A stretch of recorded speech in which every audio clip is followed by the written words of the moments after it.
Cambridge, I mean, I have such a long history with Cambridge, but my relationship with Cambridge, or at least mostly Central Square, has been like for over 40 years because I came into Boston to teach at BU.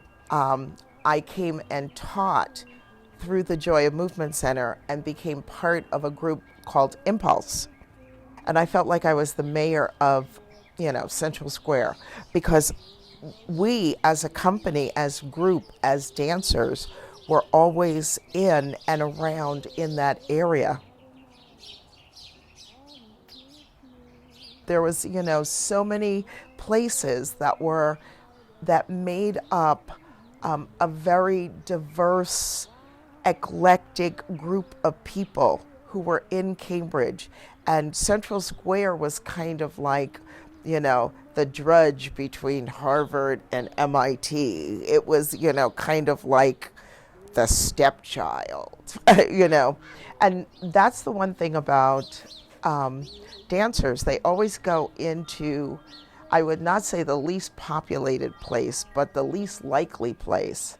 And they develop it. And then all of a sudden the developers come and they take over what the artists have created as far as foot traffic, as far as places to go, as far as little shops, and they revitalize a place, and then it gets taken over by, money, or developers, and then we go to another place.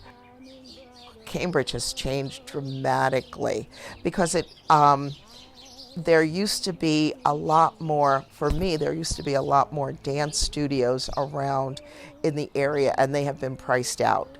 Because, that's with anything else. The one thing about Central Square, it's right on the line. It's on the red line. It's on the bus line. It's on a couple of bus lines. There's public parking. If you're not in a place in which people can get to and get to comfortably, it's hard to have a business. And Central Square is like perfect, because all roads meet in Central Square. There for a while, the Joy of Movement Center that closed and became the dance complex was a lot of disco. That was the disco area. It closed and it became more of a community-based dance studio. Because there was African dance, there was yoga, there was capoeira, there was modern, there was ballet, more of a community-based kind of building in which you could come in and find something that you might be interested in trying. Yeah. And that creates a community within itself. Cambridge is one of these places where, I mean, and it's not just Central Square. My love is Central Square. But even walking on the other side of Harvard Square and up Mass Avenue, there is just so many stores, that these little teeny tiny stores of things that you would never find.